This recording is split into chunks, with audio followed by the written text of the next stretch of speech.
नमस्कार, एनडीटीवी राजस्थान देख रहे हैं आप और मैं हूं आपके साथ शिवानी मिश्रा। हनुमानगढ़ से बड़ी खबर आपको बता दें, टिब्बी के राठी खेड़ा में आगजनी का मामला है। 17 दिसंबर को महापंचायत करेंगे किसान और जिला कलेक्ट्रेट पर महापंचायत का आयोजन होगा। टिब्बी में माहौल शांतिपूर्ण बना हुआ है और फैक्ट्री परिसर में पुलिस बल को तैनात किया गया है। टिब्बी के गुरुद्वारा में किसानों ने मीटिंग की है। महापंचायत को लेकर प्रशासन पूरी तरह से सतर्क है। टिब्बी में आज तीसरे दिन भी इंटरनेट सेवाओं को बंद किया गया है। तो जिला कलेक्ट्रेट पर यह महापंचायत होने वाली है जिसमें ग्रामीण और किसान शामिल होंगे। टिब्बी में माहौल फिलहाल शांतिपूर्ण तरीके से बना हुआ है, लेकिन आज तीसरे दिन भी यहां पर इंटरनेट सेवाओं को बंद रखा गया है। टिब्बी के राठी खेड़ा में आगजनी का मामला था जिस पर अब 17 दिसंबर को महापंचायत किसानों की ओर से आयोजित किया जाएगा। जिला कलेक्टर पर यह महापंचायत होगा। फिलहाल टिब्बी में माहौल को शांतिपूर्ण बनाने की कोशिश प्रशासनिक टीमें लगातार कर रही हैं। फैक्ट्री परिसर में पुलिस बल को मौजूद किया गया है ताकि दोबारा तनाव की वो तस्वीरें फिर से सामने ना आए और लगातार जो प्रदर्शनकारी किसान हैं, जो ग्रामीण हैं, उन्हें समझाने की कोशिश की जा रही है। अब 17 दिसंबर को महापंचायत का आयोजन होगा। जिला कलेक्ट्रेट पर महापंचायत ये किसान करेंगे जिसमें आगे की रणनीति बनाई जाएगी कि अपनी मांगों को लेकर अब आगे क्या कदम उठाना है किसानों को। फिलहाल यहां पर प्रशासनिक टीमें लगातार समझाइश का दौर जारी रखी है ताकि लोगों को शांतिपूर्ण तरीके से समझाया जा सके। मनीष हमारे सहयोगी इस खबर पर ज्यादा जानकारी देने के लिए जुड़ चुके हैं फोन लाइन पर। मनीष, सबसे पहले ये बताइए कि वहां पर अभी हालात कैसे बने हुए हैं और महापंचायत को लेकर जो तैयारी हो रही है इस पर क्या अपडेट है? जी बिल्कुल, एथेनॉल फैक्ट्री के विरोध में लगातार जो 10 तारीख के बाद में है वो तरह तरह की अपनी तैयारियों में लोग जुट गए हैं। किसानों ने आज सुबह ही ऐलान कर दिया था कि जो 17 तारीख को जिला कलेक्ट्रेट के ऊपर फिर से एक महापंचायत का आयोजन किया जाएगा, जिसके अंदर किसान नेता राकेश टिकैत है, उनके भी पहुंचने की संभावना है। इसको देखते हुए किसानों ने अपनी तैयारियां तेज कर दी है। वहीं दूसरी ओर जो सादुलशहर विधायक है भाजपा के गुरवीर सिंह बराड़, वो कल देर रात को टिब्बी पहुंचे। गुरुद्वारे में पहुंचकर उन्होंने किसानों से वार्ता की, उनकी समस्याएं जानी और पूरे घटनाक्रम की जानकारी ली। इसके बाद में आज सुबह से ही जो विधायक गुरवीर बराड़ है वो वापस से सर्किट हाउस पहुंचे। यहाँ पे जो एडीजी और जो संभागीय आयुक्त, आईजी और जितने जिला स्तरीय अधिकारी है उनसे भी बात, पूरे घटनाक्रम की जानकारी जुटाई और इस पूरे जो एथेनॉल का मामला है इसको समझने की कोशिश की। इसके बाद में जो भाजपा के जो आसपास के जो जनप्रतिनिधि है, उसके अलावा जो भाजपा के पदाधिकारी है, उनको भी यहाँ पर विधायक ने बुलाया और लगातार जो उनसे संवाद किया। उस संवाद के बाद में जो लगभग 2.5 से 3 घंटे संवाद के बाद में गुरवीर बराड़ सर्किट हाउस से टिब्बी के लिए रवाना हुए हैं। उनके साथ में जो भाजपा के प्रदेश मंत्री विजेंद्र पूनिया सहित कई अन्य पदाधिकारी भी भाजपा के मौजूद हैं। यहाँ पे गुरवीर बराड़ ने स्पष्ट कर दिया कि सरकार के लिए किसान हित सर्वोपरि है और जो भी एथेनॉल फैक्ट्री या इस संबंध में जो भी निर्णय लिया जाएगा उसमें सबसे पहले किसान हित देखा जाएगा। इसके अलावा गुरवीर बराड़ ने कहा है कि उन्होंने इस पूरे प्रोजेक्ट को लेकर प्रशासन को दोबारा से रिव्यू करने के लिए कहा गया है, क्योंकि जो सिंचाई पानी को लेकर जो किसान लगातार सवाल उठा रहे हैं, उसकी कितनी लागत है और आगे आने वाले सालों के अंदर उस पानी की क्या कुछ स्थिति रहेगी, इसको लेकर भी प्रशासन को रिव्यू करने के लिए कहा गया है। और उन्होंने स्पष्ट कर दिया है कि अगर रिपोर्ट कुछ नेगेटिव आती है तो सरकार जल्दी इस निर्णय को रिव्यू भी कर सकती है। जी बिल्कुल मनीष, देखिए अभी फिलहाल अब देखा गया है कि वहां पर समझाइश का दौर चल रहा है। लगातार कोशिश की जा रही है कि बातचीत के जरिए कोई समाधान निकल पाए, लेकिन क्या किसानों की जो मांगे हैं वो सहमति के द्वारा तैयार हैं बातचीत करने के लिए, ताकि दोबारा ऐसी तस्वीरें ना सामने आए जिस तरीके की बवाल की तस्वीरें यहाँ पर देखी गई थी? जी बिल्कुल, किसानों से आज सुबह से ही मेरी बात हो रही है। किसानों ने स्पष्ट कर दिया है कि एथेनॉल फैक्ट्री को वे किसी भी हालात में यहाँ नहीं लगने देंगे।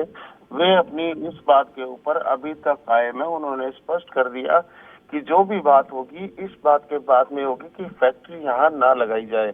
हालांकि विधायक बराड़ ने भी कहा है कि किसानों के कुछ और भी मांगे हैं, जैसे जो मुकदमे दर्ज हुए हैं उनके अंदर जिन लोगों को डिटेन किया जा रहा है, किसानों ने ये मांग की है कि उन्हें एक बार यहाँ से डिटेन ना किया जाए।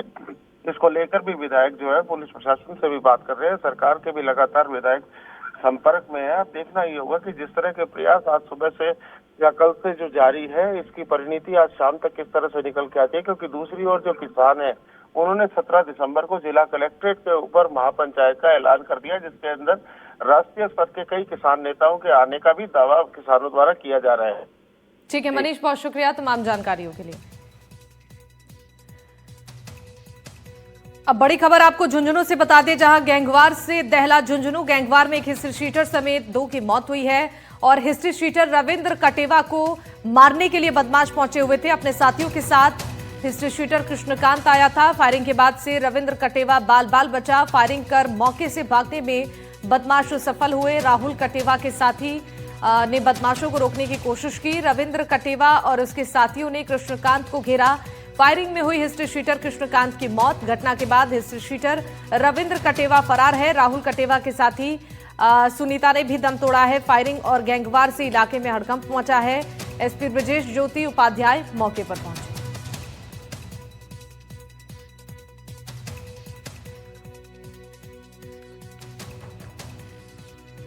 अब कोटपुतली से बड़ी खबर है, जहां प्रॉपर्टी व्यवसायी के अपहरण का मामला है। पुलिस ने 4 घंटे में प्रॉपर्टी डीलर को ढूंढा है। डीएसपी के नेतृत्व में पुलिस की टीम को यह सफलता मिली है। सूचना मिलते ही व्यापारी की तलाश शुरू कर दी गई थी। गांव नहरेड़ा के करीब व्यापारी सुरक्षित मिला है। फिलहाल पुलिस बदमाशों की तलाश में जुटी हुई है।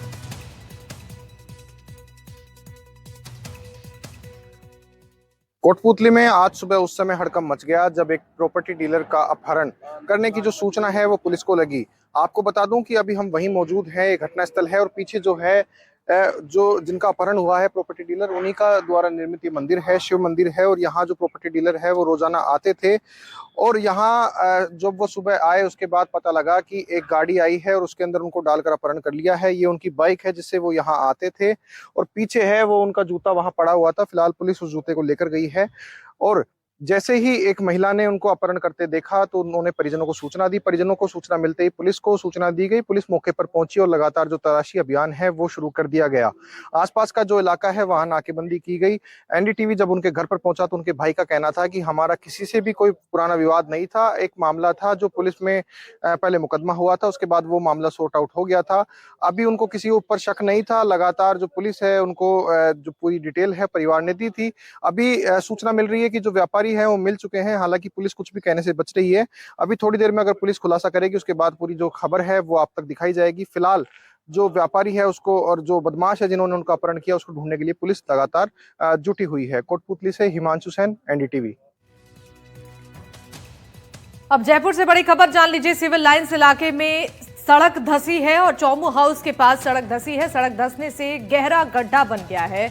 पानी पाइपलाइन क्षतिग्रस्त होने से यह गड्ढा बना है। बता दें कि पानी के रिसाव की वजह से मिट्टी की कटाई और यहां पर गड्ढा भी बनता हुआ दिख रहा है।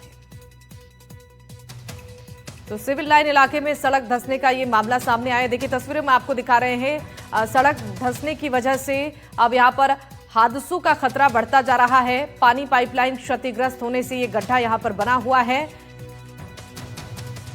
राजधानी जयपुर के सी स्कीम के चोमू हाउस जो यहाँ पर है वहाँ पर जो है एक सड़क धंसने का मामला है वो सामने आया है। और आपको अगर तस्वीरें दिखाऊं तो सड़क जो है पूरी तरीके से खाई में तब्दील हो गई है। और यहाँ पर सेफ्टी के लिहाज से जो है यहाँ पर जो कार्य कर रहे थे कारीगर थे उनके द्वारा जो है यहाँ पर लकड़ी और जो ईंट के टुकड़े हैं वो यहाँ पर लगाई गई है। आप देख सकते हैं इससे कुछ ही दूरी पे जो है यहाँ पर जो सीवरेज का जो पॉइंट होता है वो यहाँ पर दिया हुआ है। और ये पूरी सड़क जो है अंदर की ओर जो है भरभरा कर गिरी है, जिसकी वजह से यहाँ पर यातायात है वो पूरी तरीके से प्रभावित हो रहा है।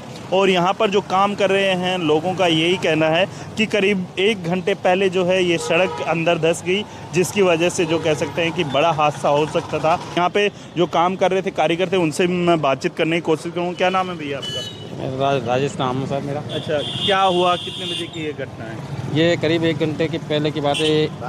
1:15 के करीब की बात है। ये 1:15 बजे ये गड्ढा अपने आप ही गिर गया था।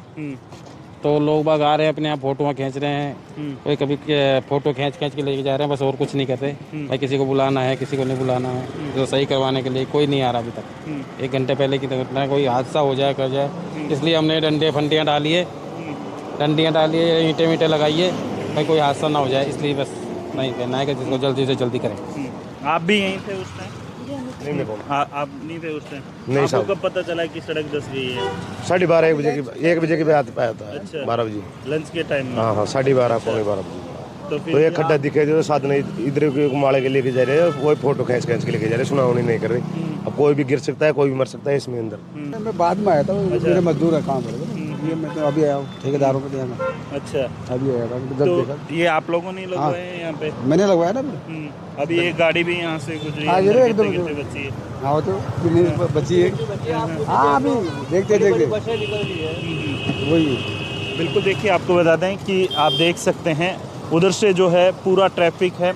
आपको मैं मेरे सहयोगी से कहूँगा कि एक बार यहाँ की तस्वीरें दिखाएं कि ये जो बस है और जो बाकी अन्य जो छोटी गाड़ियां हैं वो यहीं से निकल रही है और सामने से जो ट्रैफिक आ रहा है वो पूरी तरीके से बाधित हो रहा है। लगातार यहाँ पर जो है इस गड्ढे की वजह से ट्रैफिक जाम जैसी समस्या है वो देखने को मिल रही है। इसके साथ ही नगर निगम के जो अधिकारी हैं वो अभी तक यहाँ पर नहीं पहुँचे हैं, क्योंकि इसके साथ आपको बता दें कि ये जो आप देख रहे हैं ये बस जहाँ से निकली है वहाँ पर जो है सीवरेज का जो पॉइंट है वो दिया हुआ है। और इसके साथ ही ये अगर गड्ढे की बात की जाए तो गड्ढे की गहराई आपको मैं दिखा सकता हूँ कि ये धीरे धीरे जो है ये जो गड्ढा है बड़ा होता जा रहा है। बिसलपुर का जो लाइन है वो बिछी हुई है, जिसका डैमेज होने के चलते जो है पूरी तरीके से मिट्टी का कटाव हो गया और मिट्टी के कटाव की वजह से सड़क धंसने का मामला है वो सामने आया है। जयपुर से वीरेंद्र सिंह शेखावत, NDTV। अब राजसमंद से बड़ी खबर है, जहां पैंथर को अज्ञात वाहन ने टक्कर मारी। वन विभाग की टीम का रेस्क्यू ऑपरेशन चल रहा है। रेस्क्यू के दौरान पैंथर ने वन कर्मियों पर हमला किया। पैंथर के हमले में 4 वनकर्मी घायल हुए हैं। घायल वनकर्मी का अस्पताल में इलाज चल रहा है। वनकर्मी पर हमले के बाद से पैंथर जंगल में गायब हो गया। तो देखिए तस्वीरें आपको दिखा रही हैं। घायल वनकर्मी को फिलहाल अस्पताल में भर्ती कराया गया है, जहां पर इलाज चल रहा है। और वनकर्मी पर हमले के बाद से ही ये पैंथर जंगल में गायब हो गया। अब बालोतरा से बड़ी खबर है, जहां पर सब्जी मंडी में यहां शव मिलने के बाद से सनसनी फैल गई। संदिग्ध हालत में शव मिला है। परिजनों ने हत्या की आशंका जताई है। मॉर्चरी पर परिजनों का धरना, परिजनों का शव लेने से इनकार। आला अधिकारियों की समझाइश यहां पर परिजनों के साथ चल रही है।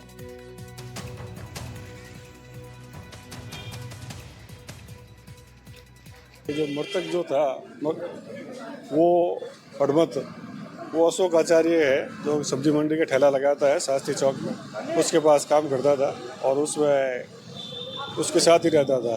कल दिन में वो रामूराम सिंदीर उनके साथ निकला था। घर पे फ्रूट भी दिए हैं और कोई जो जरूरी घर का काम था, सामान वगैरह वो भी पहुंचाया है। शाम को उसकी डेथ हो गई, जिसकी सूचना अशोक आचार्य ने इनके घर वालों को दी थी, जिस पर पुलिस पहुंची थी और इसका चेकअप भी करवाया था। तो कोई एक्सटर्नल इंजरी मिली नहीं, डॉक्टर से चेक करवाया, डेड बॉडी रखवाई, अब रिपोर्ट दी है तो इस पर मेडिकल बोर्ड से पोस्टमार्टम करवा रहे हैं और जैसी कार्रवाई होगी सूरत जैसी आगे करेंगे। मेरा भाई घर से निकला अशोक के साथ में, फिर ये बाजार में आए, इसलिए मेरे भाई ने छुट्टी रख ली। अशोक का गाड़ा भरता 15 साल से, उसी के साथ में उठना बैठना जाना मेरे भाई का उन्हीं के साथ में था। एक उनके साथ में रामू सिंधी था, ये दोनों इसके खास दोस्त भी थे और अशोक आचार्य इसका सेठ भी था। तो ये फिर बाजार से 10 बजे ये निकल गए। 10 बजे तीनों मोटरसाइकिल पे चले गए अपने घर अशोक आचार्य के।